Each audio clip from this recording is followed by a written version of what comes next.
buy to let 1,800. That'll give me 5,700. Wowzers, look at that. Double room in a well-kept house, £700. Look at that, 135 rooms wanted. Buy it and HMO it. Are you going to cash buy, refurb, and then put a mortgage on and pull everything out? So welcome to Property Investing with Abby. Because the last one you guys loved so much, we are doing another one. We're going to go on Rightmove and Zoopla, and I'm going to show you how I find deals. So today we are off down south.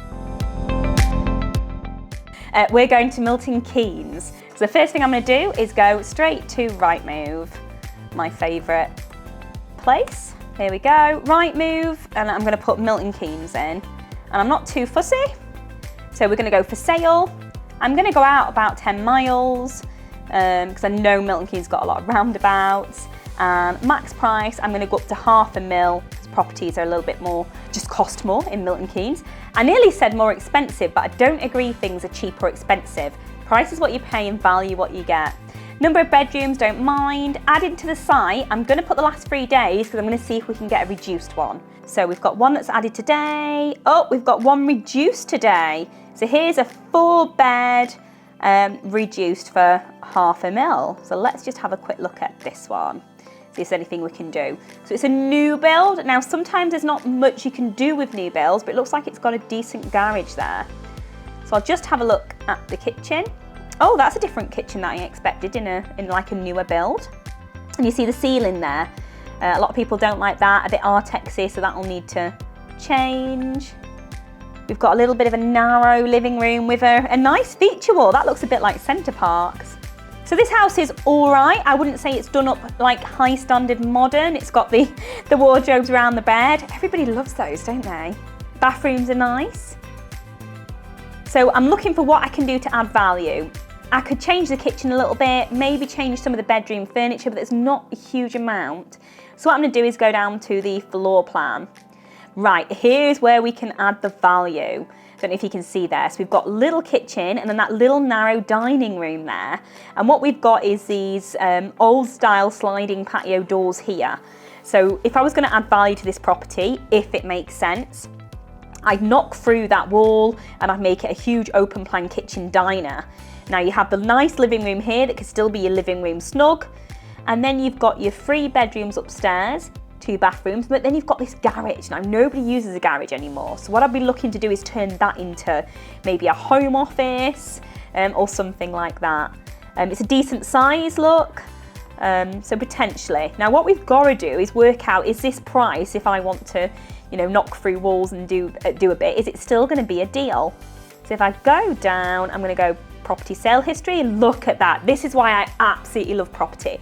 1998, this sold for £105,000. So if all you did back in 1998 is buy this property and then wait some years, it's now worth, or they're wanting, £500,000. I love when you see that. So let's go to recently sold prices. So here, the last one was sold in 2021, 4-bed detached. Ours is a 4-bed detached. Is it? Yeah, ours is a 4-bed detached.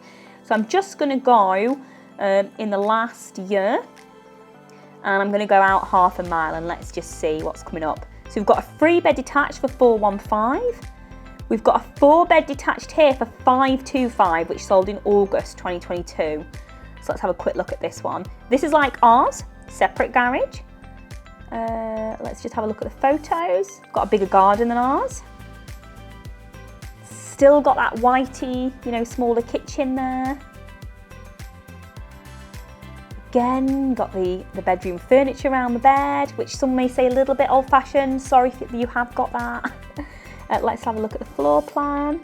So again, this hasn't been knocked through, look. They've kept this exactly like ours. So that sold in August 2022 for 525. So ours has just been reduced.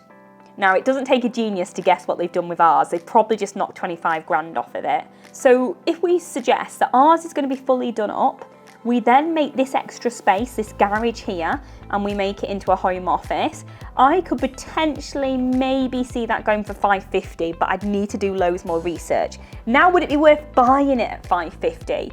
Well, if I'm gonna knock walls out, I'm gonna put a nice kitchen in there, I'm gonna put, you know, bifold doors here, you know, I'm probably looking at about 15 to 20,000. So potentially it might make a deal. What would make this a deal for me is to depend on what I could rent it for. So let's just have a look at that while we're here. So what I could do is I get the postcode from here, and let's go on to Zoopla. Now I like Zoopla, again, because there's more letting agents on Zoopla than on Rightmove, purely because Zoopla's cheaper for letting agents than Rightmove. So I'm gonna put this in. I want 4 beds. Let's just have a look. So I've got a 4-bed terraced house, 1,500. 5-bed terraced house. Here we go. I've got a 4-bed detached here with that big garage again. Oh, is that the same house? Let me just have a look. Can we see? Does that look like the same house? It's just... No, that's not the same house. No, it had a different fireplace. That's a shame, because if that was the same house, that would have been a lease option. Up for sale and for rent, but maybe not. So this one, they're wanting 1,800 for. What's this one? 7-bed, 4,500. So potentially you could buy that, do it up, rent it, and if it's, because this one, is it done up? This looks like it's got a bigger kitchen than the rest, or a little bit of a kitchen diner. So 1,800, would that be worth it? The other thing we're going to do now is just have a look at spare room. Rooms for rent, so we've got 7 rooms for rent. Wowzers, look at that. Double room in a well-kept house, £700. This makes me think, why would I bother renting it as a full house when 1 room and it's got 4 bedrooms can get 700? How many rooms wanted? That's the big thing in Milton Keynes. Look at that, 135 rooms wanted, only 7 rooms. So that potentially is something you can look at. Now let's just go ahead to booking.com because we could look at holiday let for this. Let's have a little look. So this is a 4-bed house. So a 4-bed house, when you're doing serviced accommodation, holiday let, can sleep 2, 4, 6, 8 people.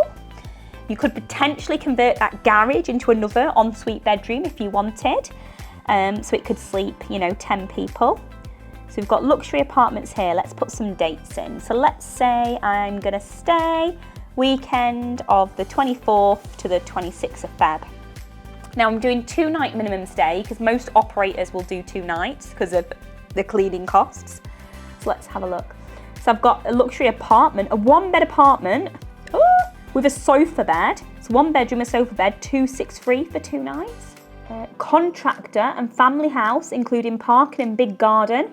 So 3 bedrooms, 1 bathroom, that's £374 for 2 nights. Let's just put that I'm going to sleep 8 people like our house would be able to. And let's just have a little look what comes up. Group accommodation, parking, Wi-Fi, 4 bedrooms, £720 for 2 nights. So that's a really good indicator of price. So £380 a night. So I've got loads of options with this house. I can buy it. I would still want to do the kitchen and open plan it because I'm future-proofing my asset. So I can buy it and do a normal buy-to-let, 1,800.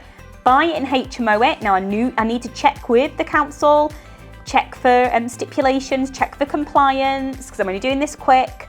But potentially £700, so I could rent each room out. Now 1 room might be a single, but each room for £700. That'll give me £2,800 a month, but I have got to pay bills from that. So again, I've got to do my analysis. Booking.com. We've got a family home. Now I'd need to check occupancy rates in Milton Keynes. I'd need to check I'd fill it. I'd need to know what I'm doing. But £380 per night. Now, just say I rent it out for half the time, 15 nights. That'll give me £5,700. So I've got to pay my mortgage, pay the housekeeping costs, pay the utilities, and that's at 50% occupancy. So I know what I would be doing with that house. Now it would all depend on getting the right price. It's already reduced. So ideally I'd want to get this for $450. But here's my next tip I'm going to show you. I'm going to go on to Gumtree and I'm going to have a look if there's any houses for sale privately in Milton Keynes. So I've got the postcode again. Problem properties wanted, look, that's a property investor. House for sale, this is Luton, 215,000, 2-bed. Let's have a look at this. Currently assured let at 1,420 per calendar month. Oh, hello. So I've got a 215 grand asset here that's giving me 1,420 per calendar month. Is this a HMO? Because it says after utilities, but as a landlord, you don't pay utilities. This makes 17 grand a year where it compensates its costs. I'm not really sure what they're on about, to be fair, but we need to do more. But the good news is you've got his number here. That's what I like about Gumtree. When you log in, you've got his number. So it's a bit late at night for me to call him, but I'd be calling him and asking him what's going on. So it's an old fashioned, so this needs some work, which might be why it's priced at 215,000. Because look, it's quite old, okay? I think it's a terraced house. And there's the front, so you need to be careful. So the only house we can really find in Milton Keynes is within 10 miles of Milton Keynes is here, but that gives you a good show. So I hope that was useful. That was just a whistle-stop tour on finding something on Rightmove and being able to just have a very quick look at what you're looking at. Now, when I teach my students and I do this properly, we call this like doing a deal analyzer. We would sit down and we would look at if you bought it, you know, how would you buy it? How are you going to fund this? Are you going to deal with deposit and mortgage? Are you going to cash buy, refurb, and then put a mortgage on and pull everything out? Could this potentially be a lease option? And then we'd look at the different uses of it. Could you rent the rooms out, subject to compliance? Could you holiday let it, again, subject to compliance? Is this just your bog standard, pop a tenant in it, it makes you nice money, happy days? But we do all of that. The true genius, though, is coming away from Rightmove and Zoopla. It's finding properties off market. Now, I know we had a little look at Gumtree, but I would ring that person because I guarantee you they would have more than one property. And it might be that you don't buy this one, you might buy other ones that they've got. But you want to be looking like leaflet drop. Put in leaflets in your local post office saying, I buy houses. You know, you want to go off market because it's so much easier to get the right price. But I hope that was useful, and it was nice seeing, you know, a house that, you know, costs a little bit more down Milton Keynes neck of the woods. Milton Keynes is an up and coming area because it's so close to London. Good house prices rise, lots of demand for properties there. So just a bit of a disclaimer, I do not know Milton Keynes. I don't know this street, so this is just purely blind from Rightmove. Of course, if you were buying something like this, you'd want to go down the street, you'd want to check what's happened. You want to check with the neighbours for, you know, planning permission if you are going to convert the garage. So you'd want to do more due diligence. I'm just showing you very roughly what I do when I pick up a property from Rightmove or Zoopla. So if you haven't already, click that bell and subscribe. Like the video, comment, tell me what you think. Tell me what would you do with it? The free options. Would you buy to let it? Would you HMO it, rent out the rooms, or would you serviced accommodation, run it as holiday corporate let? Let me know what you think, and I'll see you next time on Property Investing with Abby.